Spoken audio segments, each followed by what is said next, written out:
How we doing, FitRankers? Sgt Rians here, and today we're going to be going through a level 3 workout with you. So I'll start off with your warm-up. So your warm-up for today, I want you heading out and doing a half-mile walk sprint. So hopefully you've mapped out what your half-mile is around where you're at, and what I want you to do is sprint as fast as you can, walk, sprint as fast as you can, walk for that half-mile, get that blood flow going, and then we'll get started with this level 3 workout. So let's start off with circuit 1. First exercise is a side lunge. Now with level 3s, you're going to be doing this exercise for 45 seconds and then taking that 20-second break. So with the side lunge, we're going to be alternating back and forth. If you can, find a line or something you can line your toes up with. It makes the exercise a little bit easier. With that, you would step out with that right side, and you're going to be stepping out about half a foot out in front of your stationary foot. What that's going to do is it's going to allow you to get those hips pushed back and that knee not go over your toe to make sure all the weight stays in the major muscle groups and not your knee joint. So from there, you're going to push back up. I'm going to show that right side one more time. So feet are lined up. I'm going to step out about halfway out in front of this left foot. My hands are going to shoot out in front of me as my hips push backwards, and I drop all my weight onto this right leg. I'm pushing these hands out in front of me. What that does is help my upper body stay upright and not leaning forward like this. So head stays up, arms push out, body drops down, come right back up. Now, you're going to be alternating back and forth these 45 seconds. So start off with that right side, push out, come back up. Now left side, step out, push back up. Show you one more time.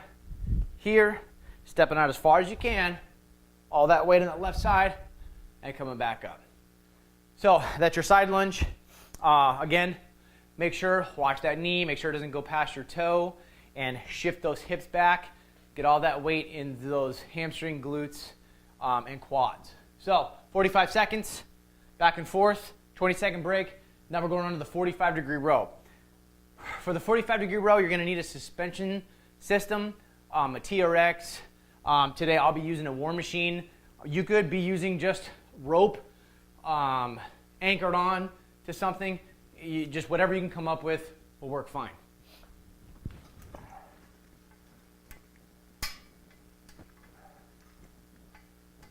So with this suspension system, we're going to have 2 handles on it, and we're going to walk our feet forward and lean back until hopefully we can get it into a 45-degree angle here. Now your feet can be flat, knees bent if you'd like, or you can have your heels down, your toes up, whatever's comfortable for you. With this here, using your back muscles, we're going to be pull this forward, chest goes out, shoulders pull back, squeeze those back muscles, right back down, let it stretch, keeping that core tight, make sure the hips don't drop down right here, pull back up, good squeeze in those shoulder blades, right back down. I'll show you one more here, bring it up, and squeeze, right back down. Now, if the 45-degree angle is too hard for you for now, go ahead and just walk your feet up a little bit.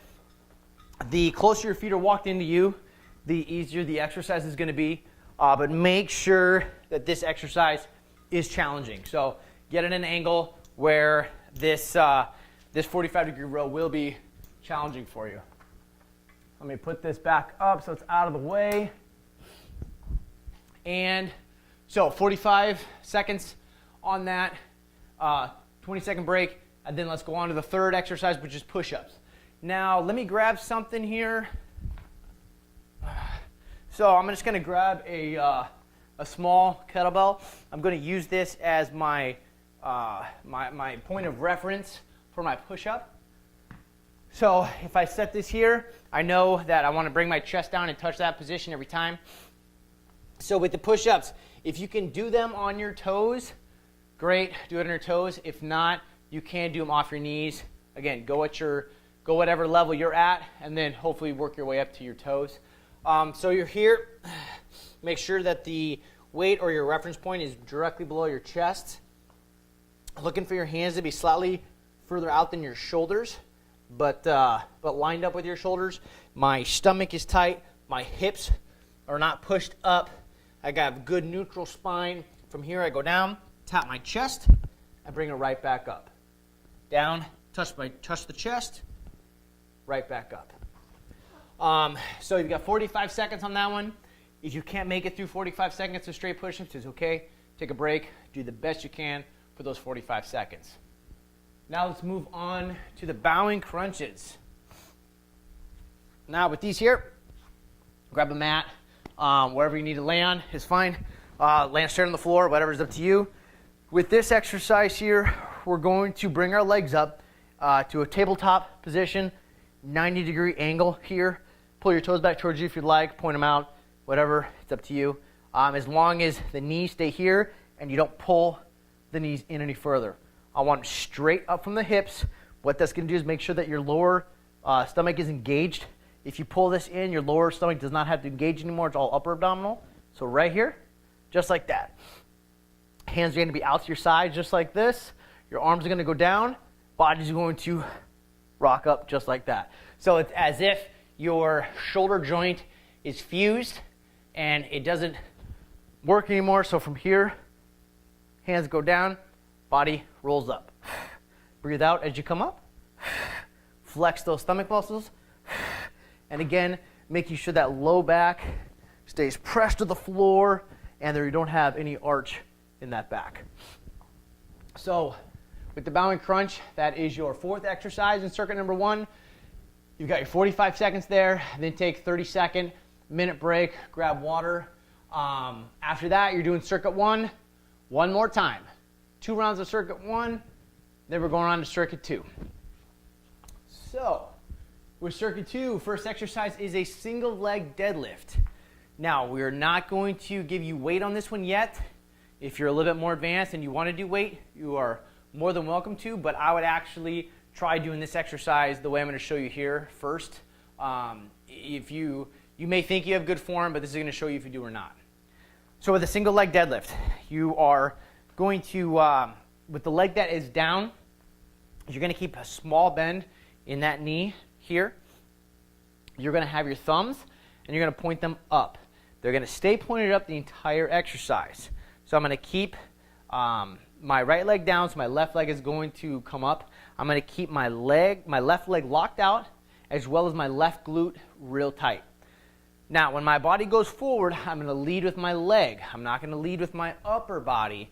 I'm going to lead with my leg lowers down my upper body. So my glutes tight, leg straight, small bend in that right leg, thumbs are pointed up. All I'm going to do is come here, go down, come about parallel to the floor. From there, stop, come right back up. So legs straight, locked out, good squeeze, small bend here, thumbs are pointed up. So as I get down to the bottom, my thumbs, as you can see, they're still pointed up. They're not pointed this way, pointed up here, right back up. All right, so with this exercise, I want 45 seconds on one leg and 45 seconds on the other leg. We're not going to be splitting it on that one. So 45 seconds right side, 45 seconds left side. Try to keep that body straight as you can, parallel to the floor. Try not to fall over like I almost just did, and right back up. So once you're done with that one, 45 seconds each side, 20-second break, going on to burpees. Now with your burpees, what we're going to be doing, you can do the full burpee and that push-up in there if you can do it. If you want to skip the push-up, that's okay. Just make sure to get everything else in there. So with your burpee, your hands are going down here, feet are pushing out. There. Now from here, if you can do the push-up, go ahead and do the push-up. Boom. Here, up, standing, and then give me a jump toward the ceiling. Now with the burpee going down, you can put your hands to the outside, or you can have your feet wider and hit your hands, okay, to the inside, this way. Now, if you're doing a squat thrust, I would suggest doing it with your hands to the inside.